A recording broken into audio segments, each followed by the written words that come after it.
สบายดีอีกครั้งพี่น้องเดินทางพี่น้องเลยก็พญาติมันบ่อยู่นะเวลาขี่รถมันเต้นเลยย่ามันขาดปุ๊ดเลยตกปัวเสื้อผ้าย่าอยู่เลยปัดสรุปมืดอีกสลัวสลียไปเลยนะเขาต้องแบบเฮ็ดดีๆแล้วบอลมันสบายดีเลยลูกสบายดีป้าลุ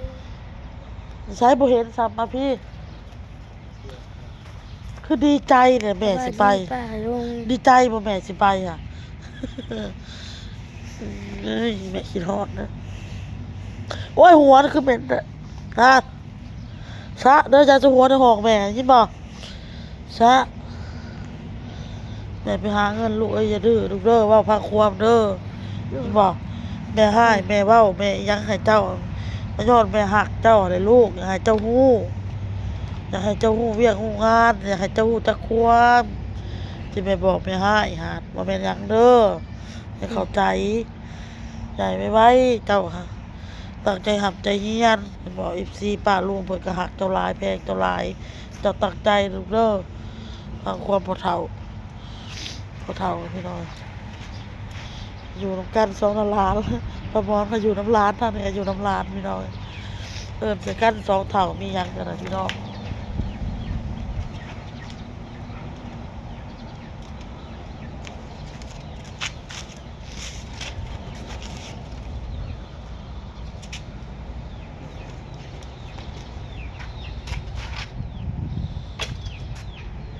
เสื้อผ้าเขามันแห้งแล้วก็กู้ข้าวเด้อมื้ออื่นเด้อมีแต่บอกให้พ่อแอแหละแบบลำไรน้ำแน่พี่น้องบ่น้องบอลเราเป็นคนขี้ลืม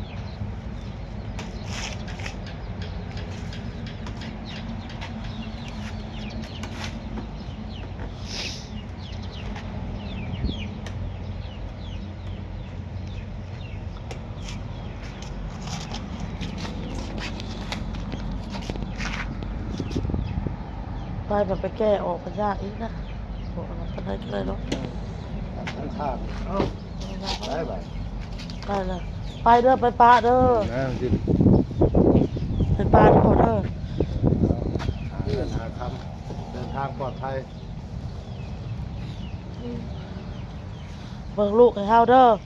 เบิ่งนี่ยังก็บอกคอยซ้อนเอาหั่นแหละบ๊ายบาย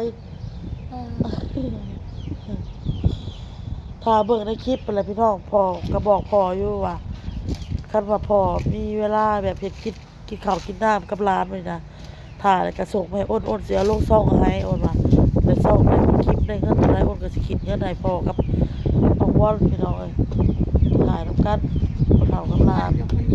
เอาคือยากแต่ว่ายานเหลือเบิ่งยานเหลือเบิ่ง สบายดีเนาะสบายดี สบายดีพี่น้องที่เขา เอาไปในมิกกี้นะบวกกับเซลาใช่ปะเห็นเอาเขาซื้อของกินธรรมซอนพี่น้อง ออโต้หนังเล่นนะพี่น้องอันนี้ย่ำ ก่อนสิไปเรียกพี่น้องเนี่ยไปก่อนเอา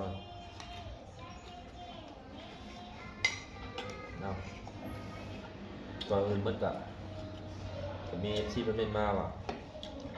ยังให้บักเต้ไปก่อนนะโมเมนต์ให้บักเต้ไปทำงานก่อนที่ไปพี่น้องไปพร้อมกันเนี่ยโมเมนต์ขึ้นไปก่อนหลังจากได้เวียกกันจะไปกันพี่น้องไปเวียกกันไปทำกันนี่แหละคันว่าจะเต้ไปกับคันว่ากับเมืองไทยเราไม่เคยไปเถื่อ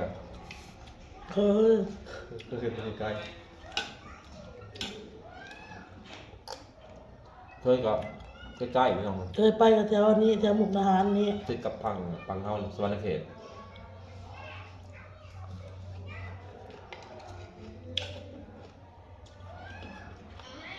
ไปเลยไปพี่น้องจะไปก่อนไปหาหนูเรียกเนาะเพราะว่าเรี ค ยก นไปก่อนน้อง เรียกคนได้เลยมันก็ได้ยังไม่ได้พี่น้องเอาไปเฮาเรียกเขามาถือกับเฮากับมันบ่ได้พี่น้องมันบ่ถนัดคือเต้นคันว่ากับใส่กำลังสุดท้ายครับ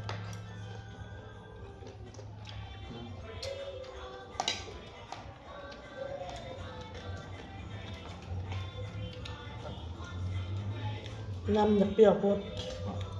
ก็รีบตัดเป็นวัดเป็นยังกินใส่อุตส่าห์ซื้อบุกไก่ อืม กินบดใส่ละลายใช่ครับ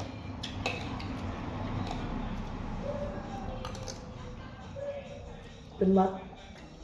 ก็เลยคิดอยากกินยำพี่น้อง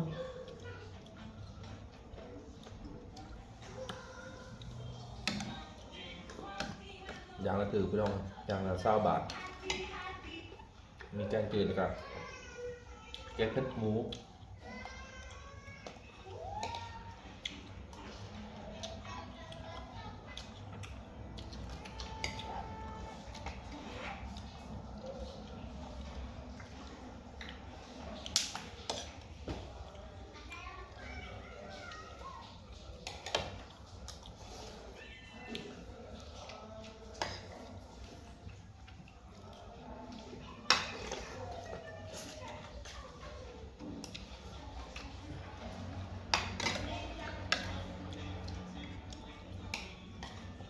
ของพิศวรรค์นี่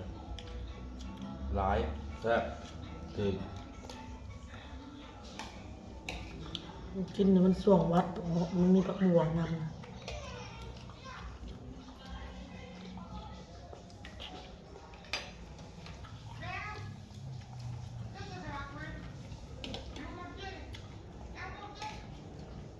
ตัวกินนมไปลองเลย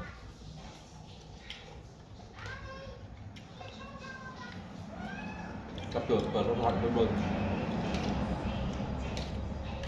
ก็มีคอมเมนต์มาอีกคอมเมนต์หนึ่งในคลิปเต้ๆพี่น้องว่าเจ้าก็ติดโทรศัพท์คือร้านมักหนึ่งโทรศัพท์เพิ่นก็เบิ่งเป็นย่ามพี่น้องย่ามเฮียนก็คือเฮียนย่ามเบิ่งคือเบิ่งเพราะว่าเพิ่นเพราะว่าพวกเพิ่นก็แบบหยังแบบห้ามได้พี่น้องแบบว่า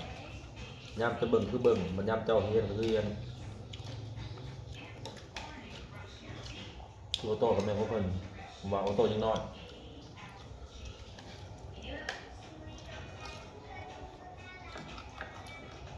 เพิ่นยังแบบยังน้อยนะแบบเพิ่นยังห้ามบ่ได้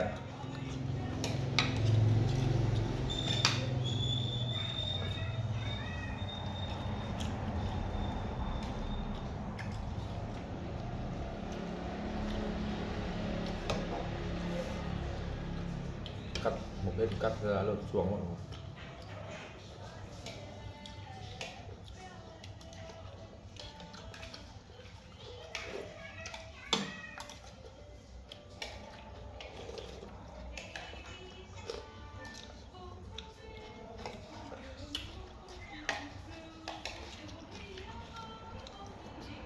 บัดหู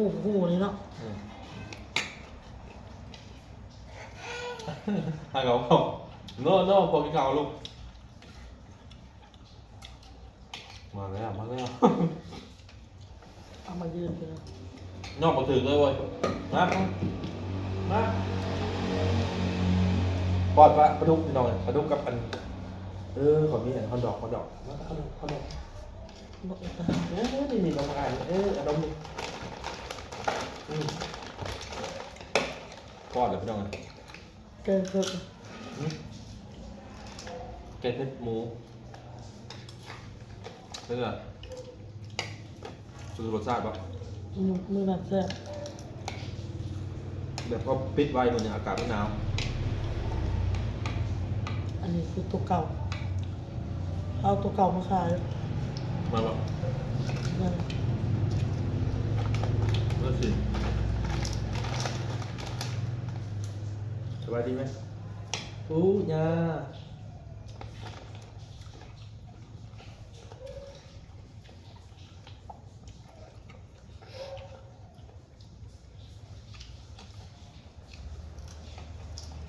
บุญบอกแล้วพี่หงน้องบอลเนาะ กินข้าว พี่เขาว่าพี่เขาต่อที่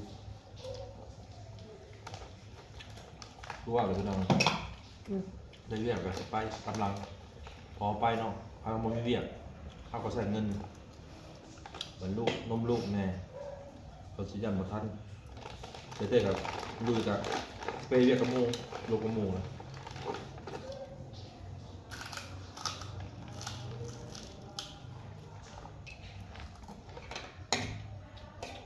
สวยคันพี่น้อง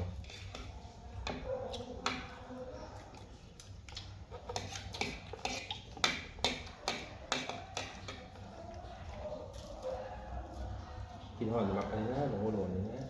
ดูไปอีกแล้ว โอเคพี่น้องลาไปก่อนคลิปนี้พี่น้องก็ขอสบายดีพี่น้อง